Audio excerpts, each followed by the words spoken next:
안녕하세요. 아트코멘트 기초방강사 MSH입니다. 이번에 드로잉 공부하는 방법에 대해서 알려드리려고 합니다. 먼저 이 사람은 이런 식으로 공부를 했구나 라고 생각을 해주시고 참고를 해주시면 될 것 같습니다. 드로잉 공부할 때 가장 중요한 건 자료를 많이 보는 게 가장 중요한데요. 자료를 보실 때 약간의 팁을 드리자면 자기가 중요하게 생각하는 부분을 중점으로 자세하게 한번 보시는 걸 전 추천해드려요. 그렇다고 이제 다른 부분들은 자세하게 보지 않는 게 아니라 자기가 중요하게 생각하는 부분을 조금 더 자세하게 보라는 뜻이죠. 이 얼굴을 중요하게 생각을 해볼게요. 얼굴을 되게 잘 그리는 작가분의 그림을 보겠죠, 자료로. 근데 그냥 보고 넘기는 게 아니라 그 그림을 한번 분석을 해보는 거예요. 이런 식으로 이 사람은 이제 비율을 어떻게 해놨는지, 혹은 눈썹을 어떤 식으로 묘사를 했는지, 아니면 이제 인체를 어떻게 작업을 했는지, 왜 이런 부분들은 굴곡이 이렇게 생겼는지 자기 나름대로 분석을 해보시면은 이제 도움이 많이 되실 거예요. 그리고 그 분석을 해본 거를 자기 그림에다가 넣어주시면 더 도움이 많이 되겠죠. 자료를 이런 식으로 보시면 될 것 같고요. 그 다음엔 모작인데, 모작을 처음 하시는 분들 같은 경우에 되게 추천을 많이 드려요. 모작을 하실 때 처음 하시는 분들 같은 경우에는 약간 실수하는 부분들이 있는데, 처음부터 자세하게 그리려고 하는 거예요. 먼저 눈부터 그리고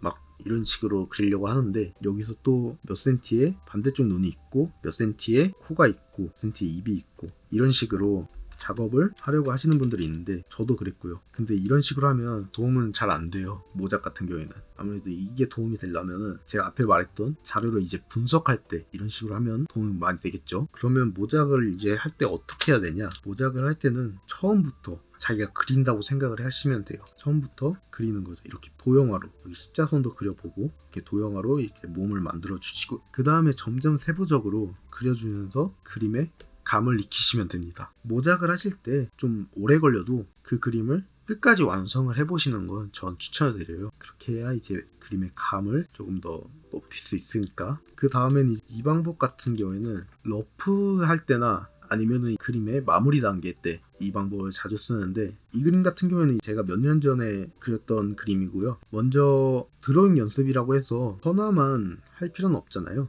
아무래도 이제 선화만 하면 이제 형태 부분이 잘 안 보일 수도 있기도 하고요. 그래서 이런 식으로 밑색을 깔아주는 거예요. 먼저 이제 이런 식으로 깔아주면은 형태가 좀 잘 보이거든요. 그 다음에 더 잘 보이게 하려면은 이런 식으로 좌우 반전을 해보시면 더 잘 보이겠죠. 여기서 이제 수정할 부분을 한번 생각을 해보는 거예요. 여기 보시면은 이거 같은 경우에는 좀 머리카락이 수치 너무 없고, 얼굴 쪽에 눈이 위치가 좀 다르고, 손이 너무 크고, 어깨가 탈골되어 있고, 허리가 너무 길고, 이런 부분들을 이제 찾을 수 있잖아요. 그럼 찾은 부분들을 이제 수정을 하면 되는데, 수정을 하실 때 이 선화 따로 밑색 따로 이렇게 하시면은 귀찮고 힘들잖아요. 그러니까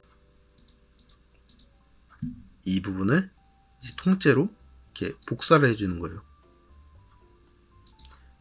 이렇게 복사를 해주시고, 그 다음에 그걸 통째로 합치는 거죠.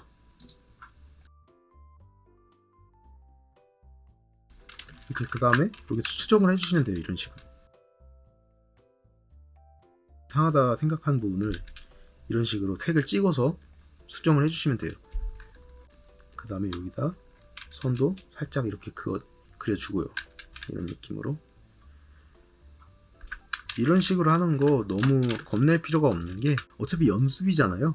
그러니까 한번 이런 식으로 해주세요. 이게 되게 편하고 되게 도움 많이 될 거예요. 어차피 연습이니까 그냥 과감하게 해보시는 걸 전 추천을 드려요. 이런 식으로 수정을 하는데 원본 레이어에다 수정을 하면 안 돼요. 얘 같은 경우에는 이제 비교를 해야 돼요. 저는 수정본을 따로 만들어 왔어요. 그런데 이 원본 레이어를 남겨둔 이유가 이런 식으로 한번 비교를 하기 위해서잖아요. 수정을 하면서 자기가 어떤 부분이 이상한지 알게 됐을 거예요. 약간 아차 싶기도 할 거예요. 그 수정을 다 한 다음에 이런 식으로 비교를 해보면은 그 부분이 계속 와닿을 거예요. 그러면은 그게 계속 의식이 되겠죠. 다음 그림 그릴 때 그 부분이 계속 의식이 될 거거든요. 그러면은 이게 어떻게 되냐면, 처음 그릴 때는 이게 잘 안 될 거예요. 의식은 되는데 수정이 잘 안 될 거예요, 아마. 근데 그게 실패한 게 아니라 그거 의식이 된 것만 해도 성공을 한 거예요. 왜냐면 다음 그림 그릴 때도, 그 다음 그림 그릴 때도 그 부분이 계속해서 생각이 나거든요. 그래서 그걸 계속 고치려고 하고요. 그렇게 하다 보면은 언젠가 그 드로잉이 수정이 많이 되겠죠. 저도 그런 식으로 해서 수정을 한 거고요.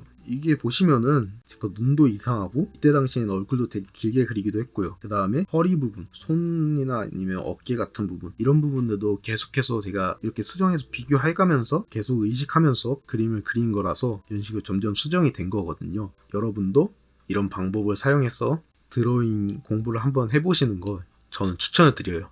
이게 정말 좋은 방법이라고 저는 생각을 하거든요. 약간 이런 식으로 저는 드로잉 연습을 했고요. 또 아무래도 가장 중요한 건 꾸준히 그림을 그려보는 게 중요하다고 생각을 합니다. 도움이 되셨으면 좋을 것 같습니다. 감사합니다.